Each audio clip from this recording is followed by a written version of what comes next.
What's going on, everybody? Welcome to another episode of Hollywood Already Did It, your weekly movie podcast about reboots, remakes, sequels, adaptations, and why we keep coming back to that well. As always, I'm your host, Blake Schultz, and with me is Terrence Tatum. Hello, everyone. And this week we are watching and talking about The Hitman's Wife's Bodyguard, a movie with more syllables than it has plot points. The sequel to The Hitman's Bodyguard in 2017, released in 2021. I'm sure later than they would have liked, but the The world. world. Yeah. Here we are. Ryan Reynolds, Samuel L. Jackson, Salma Hayek. We're back in action. The sequel that I guess enough people wanted that it got made. Uh, Terrence, what did you think? Um, Going into this, I was like, wait, did this movie do well enough for people to like for this to be justified? And I looked at the box office, I was like, oh, well, I guess. But are people wanting this? And it's weird because I know that's sort of the same thing that's happened with the Has Fallen series. They keep going. You're like, who's asking for these? But those, at least the first one was really, I thought was really well done. Um, I didn't think Hitman's Bodyguard was that good of a movie to begin with. So then when you get here, I'm like, and I'm watching this, and I was like, oh, cool. This is just more of that times 5,000. And if I already didn't like it then, I don't like it if you just like, cool, I'm going to do that exact same thing, but just beat you over the fucking head with it. And about halfway, not even halfway through, a quarter of this movie, and I was like, oh yeah, this if this is what we're doing all the time, I can't do. I'm out. There is no plot. The plot is like super paper thin because literally the sabbatical idea that is posited in the trailers and what is supposed to be the thing that Ryan Reynolds is on is pretty much thrown away after the first 30 minutes of the film. You're like, cool, that's over with. We don't need to worry about that anymore. But my main thing is Selma Hayek, giving her more to do is essentially just having her be a replicant of Samuel L. Jackson's character. Like, I'm just going to curse as much as he does, just in female form. And that's funny, right? And no, it's not. It turns out it's not, guys. So then you have that type of comedy, just F word, F word, F word. When I like comedy that has like layers to it, or does like some things are subtle, some things are hit. And there are moments in here where you're like, that works if everything around it wasn't always F this, F that, super, super vulgar, the most playing to the back wall. At least though, if the comedy is like that and I don't like it, the action should be good. And that is also terrible. So I'm sitting here like, I don't like either the action or the comedy. Why am I here? There are 3 chase sequences in this movie. Why? Yeah, I'm not time. We have to pad the time. That's how long the movie has to be for some reason. And everything is so you can telegraph it from the moment Morgan Freeman hits the screen. I'm like, yeah, I know where this is going. Yeah, I was amazed how ahead of the movie I was the entire time. I felt that we got into really like Pierce Brosnan Bond level stories with this diamond drill that has to go into the center of the earth so that communications across Europe can stop. It felt very Die Another Day meets Tomorrow Is Not Enough, which are both preposterous Bond movies. Yes. I didn't fully understand why we needed to meet Ryan Reynolds' stepdad. I didn't know why he needed to be the single greatest bodyguard of all time. I didn't know why we had to fall back on that stereotypical trope. I didn't find any comedy coming out of the surprise that his stepdad was black. I thought that was kind of lame. Yeah, it was lame. Like it, because Sam just gives the look, and it's weird. His character, I was like, there's some you there. I get the joke, and I get why he was fit looking the way that he was, and even the little back and forth they have, it just didn't play right. It just like this doesn't feel none of this feels correct. They tried to play it so that you had Selma Hayek's character realize, the importance of these family values, I feel like, and it just didn't coalesce into anything since they both keep making fun of Ryan Reynolds the entire movie. Yeah. And the movie also did that weird thing where I'm supposed to believe that Ryan Reynolds' character is a very good bodyguard, but I've never seen him be good at his job. Yeah. So I don't know why I'm supposed to care about any part of his journey. Yeah. I did not care for the dream sequence in the beginning. Really from start to finish, you're right. The action was kind of poorly done. We're now doing like insane physics where he's being thrown around in the back of this van. Yeah. I was like, I couldn't quite land on what the world this existed in. Like, is this a Looney Tunes world? Because he got hit by like 3 cars, flipped over, and he gets up or is off of lithium and he's fine like within 12 hours. I'm like, some of these things don't make sense. So I'm not sure if we're doing this cartoon style or if we're doing this super realistic. And you're not picking a lane. Frank Grillo's in an entirely other movie I don't know too. what he's doing. I don't know where he was or what day he showed up. No. I'm not sure why he felt the need to be so over the top. And even that story was very weird because there were no real stakes to it. And you could tell when they went and got VO to fill it in off camera when he says, what does he say exactly? If they find out I've hired these guys, I'm in hot water. And it's done completely off camera with just looking at Ryan. I'm like, all right, guys. As if they realized there was no reason for this character to be here, and therefore we needed to go get him back to do VO over a map to add any semblance of stakes. Yeah. It just didn't have anywhere to go and any purpose, and we didn't challenge these characters. We just kept kind of trying to find the comedy and Selma Hayek wanting to be a mom, which that also to me wasn't very funny, and I feel like we didn't have any change of these characters. It was mean spirited a little. Some of it was because obviously, and it's funny because I think Ryan is charismatic enough to play it off. But the whole thing's like biology. I'm like, that's a funny line because obviously she's an older age, but it just keeps going on. You keep beating the same joke over and over and stretching it out to the point where you're like, all right, guys, we get it. She would be a bad mom. Can we figure out what the next lane is to this? And you think they have it. There's just a moment when he goes out after his dad kind of triggers him with freaking gelato, which useless flashback sequence, guys. What the hell? But anyway, she goes out to talk to him, and you think for a moment they have a get together, and then that beat ends with her talking about her tits, and I'm like, well, all of that you just earned in that sequence is now gone because this is what we fell back on, making her sexualized again. Cool. Why not? I guess, right? But yeah. So then why are we here? Nobody wanted to make this movie. I don't think the audience wanted the movie. You and I certainly weren't craving more Hitman Wife's Bodyguard movies, but the buddy cop genre has persisted this far, and I feel like there is no real continuation. Normally when these things get sequels, the Bad Boys sequels, the Rush Hour sequels, the Lethal Weapon sequels, we do a lot of work to evolve the relationship of the characters. And I feel like at the end of this, Darius Kincaid and Ryan Reynolds' agent character and Selma Hayek all had the same dynamic that they had in the first one. Yeah, nothing's changed or grown or at all. There's no mutual respect gained. There's no advancement of who these people are.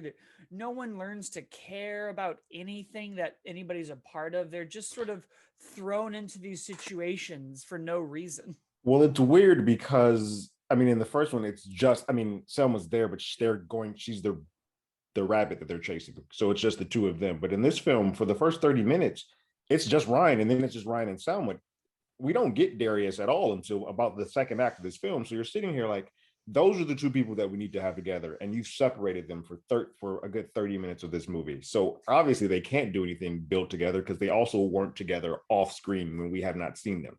So of course they're going to be the exact same person. So then if you do this short-lived thing where they don't have any stakes or any emotional moments together, they're going to end up in the same place that they were at the beginning. The only people that could, if this was written better, be somewhat different would be Bryce and Sonia. Like they have a better chance of being different people.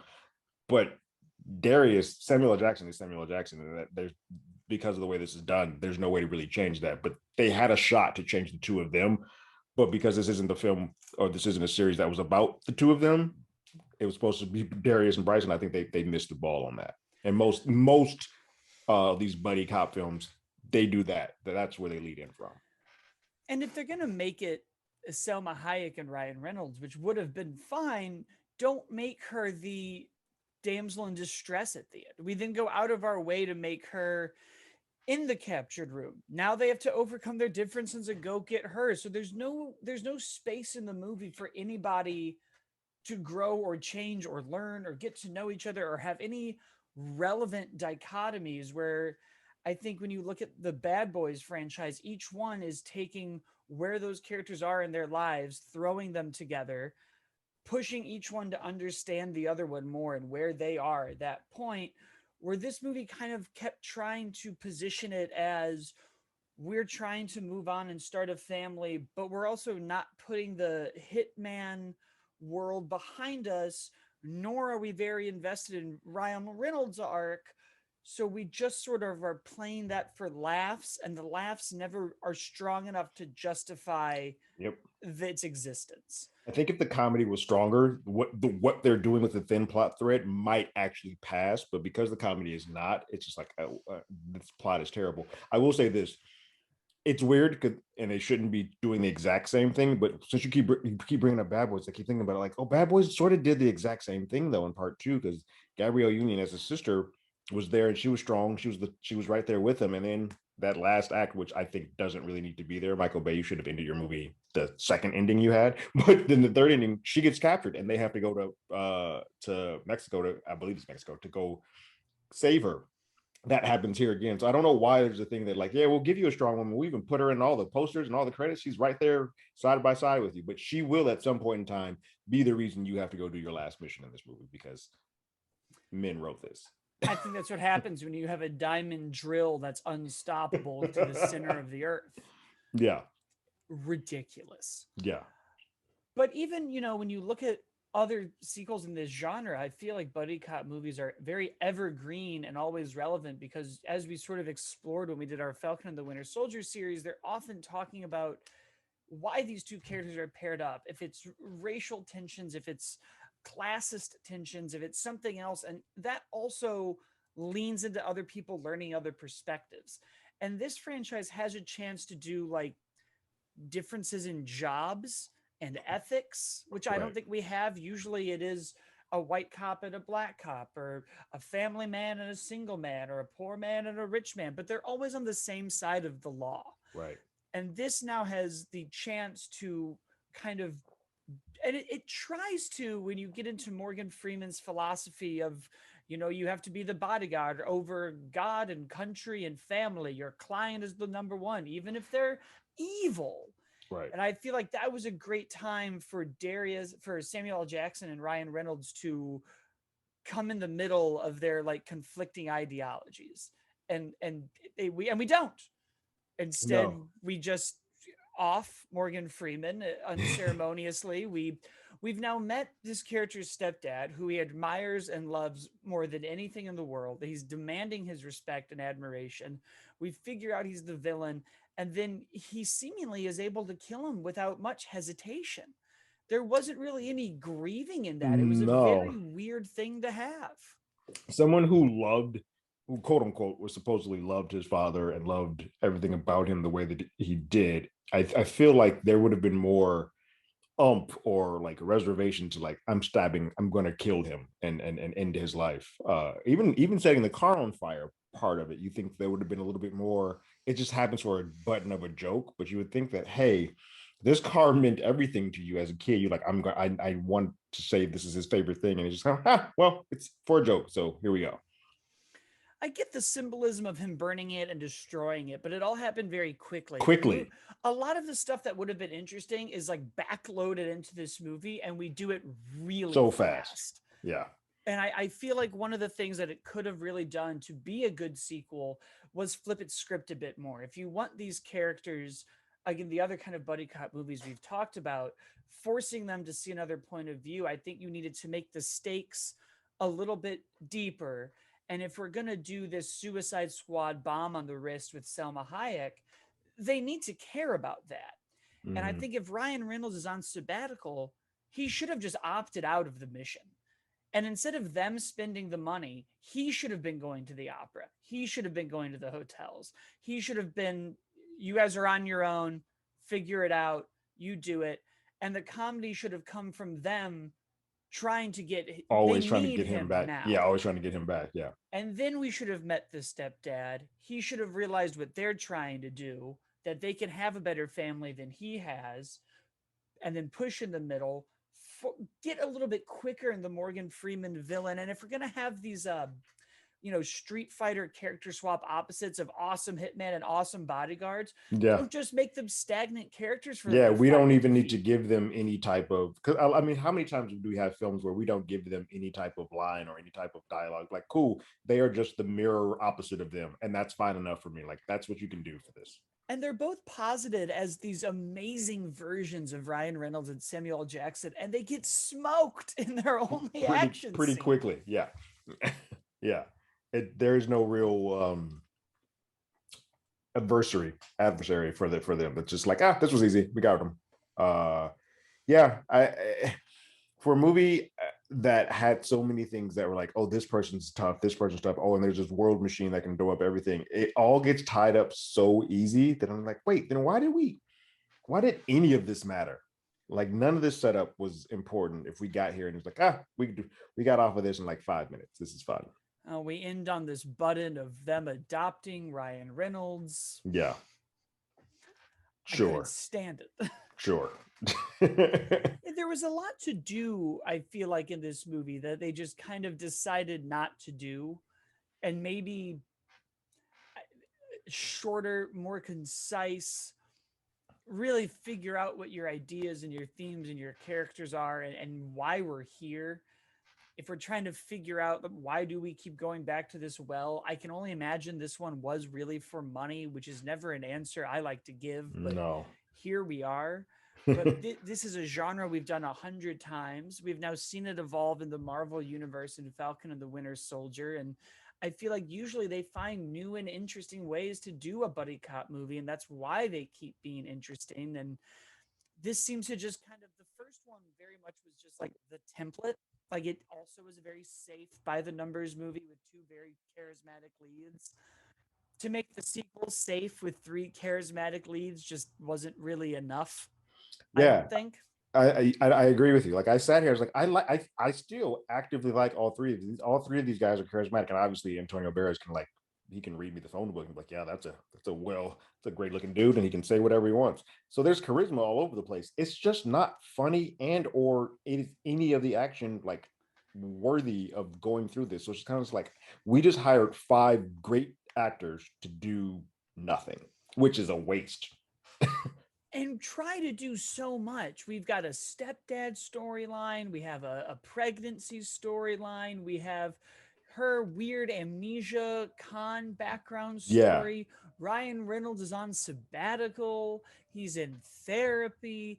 There were Darius is so, infertile. It was just like so much stuff that they just keep stacking on. I'm like, okay, some of this has to lead somewhere, right? why don't we pick 2 or 3 of these Bond stories? And just make a clear story from those. I Because you can mean, completely do away with, I'm going to keep calling it the world engine, but you can completely do away with the world engine because it's not important to anything that's happening, and keep this more grounded. And at least if that part's gone, like, cool, we can now deal with in some type of realism as opposed to making this a spy Bond flick that no one cares about. no, and it looks like, the first one only opened to 21 million. This one opened to 11 million, which I guess if you're at 50% capacity, maybe it's the same.